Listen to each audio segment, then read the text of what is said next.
propositions concrètes, 10 objectifs évaluables. C'est ça qui doit sortir de ce congrès. Et c'est donc une sorte de cahier des charges pour la gouvernance de la profession d'avocat dans les prochaines années.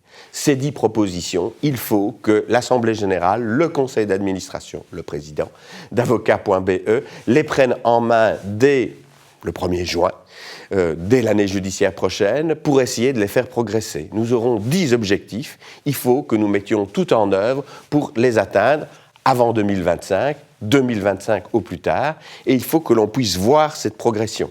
Alors, ce sont des propositions qui peuvent prendre des aspects tout à fait divers. Il s'agit éventuellement d'engager des budgets, je pense au domaine de l'informatique. Ça peut être d'adopter de nouveaux règlements, je pense à la question de l'avocat salarié, du capital externe, de la multidisciplinarité. Ça peut être des propositions de loi. Voilà, donc ça peut être extrêmement divers comme proposition. Ce qui est important, c'est d'insuffler un nouvel esprit à la profession, conquérant. Nous ne sommes pas les premiers, et nous ne serons certainement pas les derniers à avoir initié ce type de réflexion. En France, on connaît le plan Darrois, on en a beaucoup parlé, il y en a eu d'autres d'ailleurs, il y a eu aussi un rapport Longuet.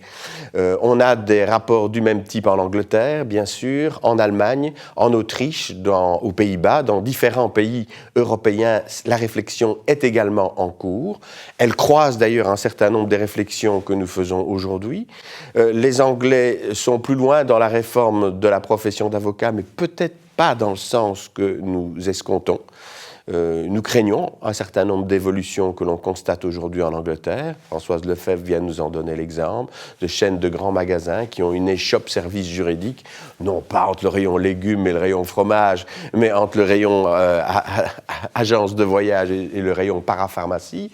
Mais il y a toute une série d'autres exemples et nous pensons que ce n'est pas ça que le public attend. Ce qu'il attend, en revanche, c'est un service juridique moins cher, plus efficace.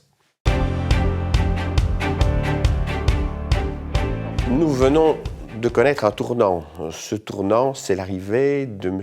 Gaines au poste de ministre de la Justice en lieu et place de Mme Turtelbaum.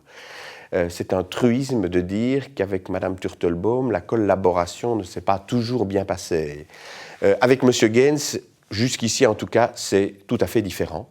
Le barreau, les chefs de corps sont associés à des think tanks, comme il dit, pour repenser effectivement la justice, la profession de magistrat, la profession d'avocat un peu moins, parce que ça c'est notre affaire finalement, mais elle est quand même directement influencée par les réflexions qui sont en cours à ce stade, notamment sur la réorganisation de la justice. Nous sommes en tout cas très heureux de pouvoir participer à cette réflexion. Elle n'est pas aboutie. Que donnera-t-elle? Nous verrons et nous la jugerons à ce moment-là. Mais en tout cas, ce qui est clair, c'est qu'il y a actuellement dialogue et que tout cela se fait dans la concertation.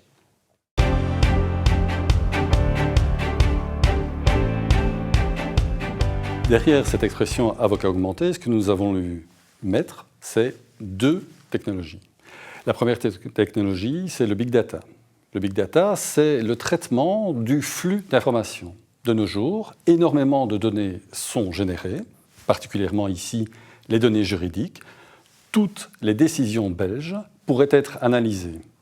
Est-ce que nous voulons avoir une technologie qui augmente, qui aide l'avocat et lui permette d'analyser toute la jurisprudence par rapport à une question, lui permettre, quand il le peut, de choisir sa juridiction, ou bien de voir là où il y a une difficulté pour plaider sur ce point? La deuxième technologie que nous avons envisagée, c'est l'intelligence artificielle. Évidemment, on n'est pas dans la science-fiction. Il faudra toujours un être humain, il y a une plus-value qui existera toujours avec l'avocat, mais cet outil va nous permettre de générer par exemple un contrat de façon extrêmement rapide, efficace, et ainsi de gagner du temps, d'être concurrentiel et d'apporter juste sa plus-value en quelques heures pour donner le meilleur des contrats au public. Le monde judiciaire, et ici l'avocature, est de plus en plus réceptif aux technologies de l'information et de la communication. Le plan Horizon 2025 nous invite à aller plus loin. C'est ce que nous allons faire avec cet atelier et ce cahier des charges que nous allons donner à l'Assemblée générale. Nous n'utilisons pas encore assez ces technologies. Il va falloir y avoir une formation. Il ne faut pas qu'il y ait une partie de l'avocature qui reste sur le côté. Cet usage des technologies va d'ailleurs créer de nouvelles questions et de nouveaux besoins de formation sur les outils technologiques, mais aussi sur la question de l'apprentissage. Comment est-ce qu'un stagiaire qui aura un outil qui va générer l'essentiel du contrat va apprendre à créer des contrats? Il faut trouver, réinventer la formation. C'est ce à quoi avocat.be va s'atteler. Évidemment, au sein de l'avocature, nous sommes depuis toujours des concurrents, mais des concurrents avec un certain niveau. Il ne faudrait évidemment pas qu'il y ait une défense à deux vitesses. Les ordres avocat.be ne le souhaitent pas.